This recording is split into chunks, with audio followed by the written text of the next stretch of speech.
Shalom. Hari ini renungan saya akan bawa tentang pencobaan di padang gurun. Nah, kita baca dulu ya. Siapkan Matius 4 ayat 1 sampai 11. Kita baca bersama-sama. Maka Yesus dibawa oleh Roh ke padang gurun untuk dicobai iblis. Dan setelah berpuasa 40 hari dan 40 malam, akhirnya laparlah Yesus. Lalu datanglah si pencoba itu dan berkata kepadanya, "Jika engkau anak Allah, perintahkanlah supaya batu-batu ini menjadi roti." Tetapi Yesus menjawab, "Ada tertulis, manusia hidup bukan dari roti saja, tetapi dari setiap firman yang keluar dari mulut Allah." Kemudian iblis membawanya ke kota suci dan menempatkannya di hubungan bait Allah, lalu berkata kepadanya, "Jika engkau anak Allah, jatuhkanlah dirimu ke bawah, sebab ada tertulis mengenai engkau, Ia akan memerintahkan malaikat-malaikatnya dan mereka akan menatang engkau di atas tangannya, supaya kakimu jangan terantuk kepada batu." Yesus berkata kepadanya, "Ada pula tertulis, jangan engkau mencobai Tuhan Allahmu." Dan iblis membawanya pula ke atas gunung yang sangat tinggi dan memperlihatkan kepadanya semua kerajaan di dunia dengan kemegahannya, dan berkata kepadanya, "Semuanya itu kuberikan kepadamu jika engkau sujud menyembah aku." Maka berkatalah Yesus kepadanya, "Enyahlah iblis, sebab ada tertulis, engkau harus menyembah Tuhan Allahmu, dan hanya kepada Dialah engkau berbakti." Lalu iblis meninggalkannya, dan lihatlah malaikat-malaikat datang melayani Yesus. Kalau kita perhatikan tentang pencobaan di padang gurun, kita lihat dari keempat Injil itu berbeda-beda.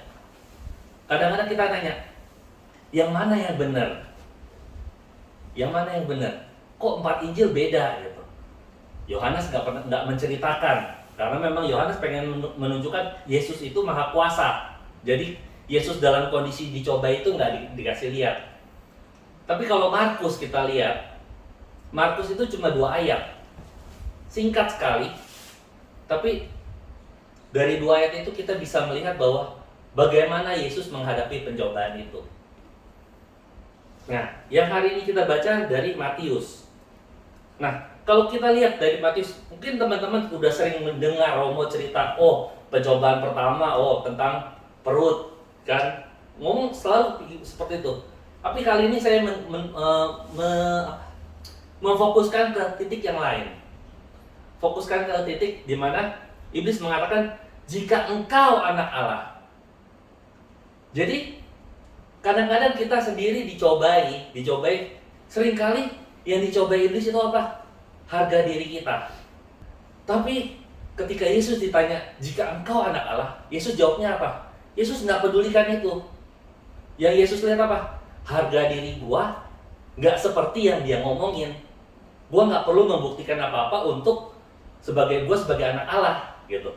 Kadang-kadang kita ketika dicobai, kita sakit hati, kesel, dongkol, akhirnya melawan gitu kan, seperti itu.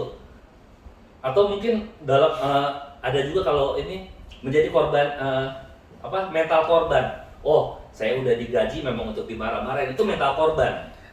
Nah, seperti itu.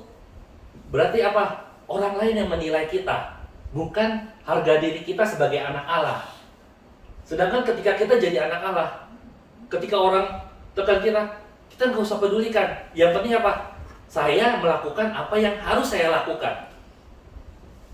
Saya punya pengalaman tentang ketika saya dimarah-marahin. Ya puji Tuhan saya udah kenal Tuhan Yesus gitu. Saya bilang apa? Dalam hati aja. Saya bilang, dalam nama Yesus segala roh kemarahan aku ikat. Hilang marahnya. Beneran itu. Dan terus saya baru ngomong-ngomong lagi, minta sesuatu, sampai akhirnya bilang, "Kok gue jadi nurut ya yang lu ngomong ya?" gitu. Karena apa? Kita punya kuasa sebagai anak Allah. Jadi jangan sampai kita punya mental korban, atau kita jadi tinggi hati. Oh, gua harus membuktikan nih. Kan akhirnya ego kita jadi tinggi hati. Dan kedua yang kita lihat apa? Lalu iblis meninggalkan dia dan lihatlah malaikat-malaikat datang melayani Yesus. Jadi bisa dilihat bahwa apa? Di setiap pencobaan Tuhan mengutus malaikat-malaikat untuk menguatkan kita. Ketika Yesus dicobai di Taman Getsemani, Yesus juga dikuatkan oleh malaikat. Dikatakan malaikat datang-datang untuk melayani dia dan menguatkan dia, memberikan tenaga buat dia.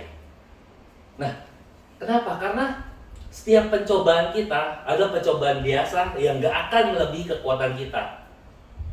Pencobaan kita itu adalah pencobaan yang Tuhan tahu kita pasti bisa melalui itu. Tuhan tahu bahwa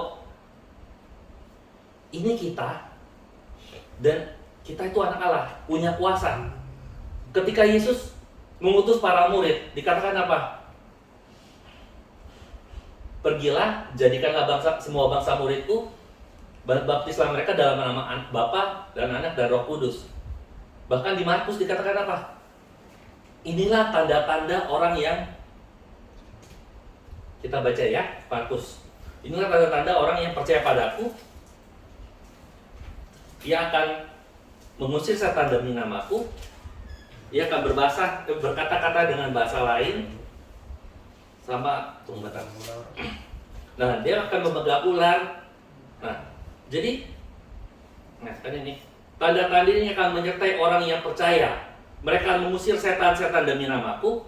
Mereka akan berbicara dengan bahasa yang baru bagi mereka. Mereka akan memegang ular dan sekalipun mereka minum racun maut, mereka tidak akan mendapat celaka.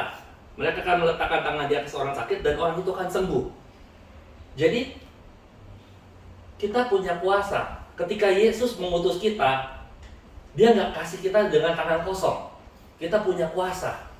Bahkan di dalam Yohanes 14 ayat 12 dikatakan apa? Ketahuilah, barang siapa percaya padaku, ia akan melakukan pekerjaan-pekerjaan yang aku lakukan. Bahkan pekerjaan-pekerjaan yang lebih dari itu. Kalau kita baca ayatnya, kalau dalam bahasa aslinya kan dikatakan sungguh-sungguh, aku serius. Dikatakan seperti itu. Jadi benar-benar kita punya kuasa. Jadi ketika kita mengalami pencobaan, jangan takut. Karena apa? Yesus juga udah ngalamin pencobaan.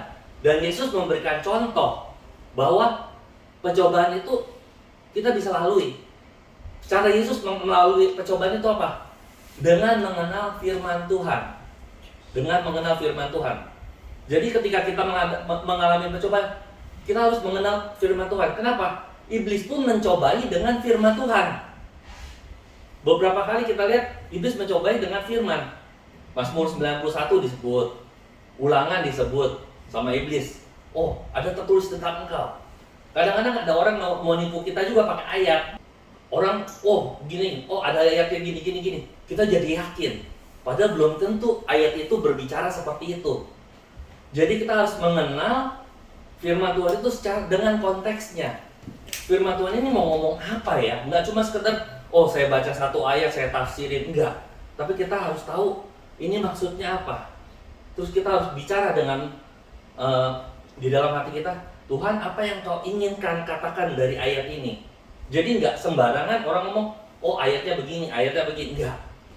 Jadi teman-teman, ketika kita mengalami pencobaan, kita harus tahu apa yang Tuhan katakan. Apa yang kebenaran Tuhan yang Tuhan sampaikan di dalam firman-Nya itu apa untuk kita? Siapa kita sebenarnya? Apakah kita adalah pecundang atau kita benar-benar anak Allah? Kalau kita benar-benar anak Allah, kita punya kuasa. Dan kuasanya itu akan memerdekakan kita. Supaya kita benar-benar tahu bagaimana harus menghadapi hidup ini, bagaimana harus menjalani hidup ini tanpa harus terintimidasi. Saya tahu bahwa benar-benar kita berharga. Kita biji mata Tuhan. Kalau biji mata Tuhan dikasih debu, Tuhan pasti kucek tuh debu supaya hilang gitu. Kenapa? Karena apa? Kita berharga. Kita punya kuasa Dan kita harus menggunakan kuasanya sesuai dengan perutusan kita. Ketika kita di rumah, kita layani keluarga dengan baik. Ketika kita di kantor, kita layani di kantor dengan baik. Seperti kita melayani Tuhan. Jadi jangan kita double standar. Oh, di gereja kita haleluya haleluya, ketika di rumah halelupa gitu. Halelupa gitu. Enggak. Kita harus benar-benar melakukan apa yang Tuhan suruh. Jadi kita harus tahu, kita nggak boleh double standar. Standar kita di gereja seperti apa, di rumah juga seperti apa. Jadi kita harus melayani keluarga kita, melayani orang-orang di kantor, melayani orang-orang di sekitar kita, supaya mereka lihat bahwa kita itu anak Allah. Dan kehadiran kita benar-benar mencerminkan anak Allah. Jadi jangan sampai kita dicobai oleh iblis. Kalau kamu anak Allah, kamu harusnya bisa begini. Kalau kamu anak Allah, kamu harusnya bisa begini. Enggak. Tapi ketika kita dicobai, kita tahu anak Allah punya kuasa. Tapi kuasanya itu apa? Kuasa yang harus sesuai dengan kehendak Allah. Jangan, kan dikatakan di dalam Matius tadi, roh yang membawa Yesus ke padang gurun. Dan di padang gurun itu dicobai 40 hari. 40 hari itu ada simbol sendiri. Kalau kita baca di dalam kitab suci, setiap kali bangsa Israel dipersiapkan Tuhan, selalu ada angka 40. 40 hari di padang melewati tembok Yeriko. Musa ketika di Gunung Sinai 40 hari 40 malam menunggu apa yang Tuhan ingin katakan di Gunung Sinai. Elia juga berpuasa 40 hari. 40 hari itu adalah masa persiapan, masa penantian. Nah, oleh karena itu kita harus tahu bagaimana kita harus menghadapi pencobaan sesuai dengan apa yang kita pelajari di firman Tuhan. Terima kasih, Tuhan Yesus memberkati.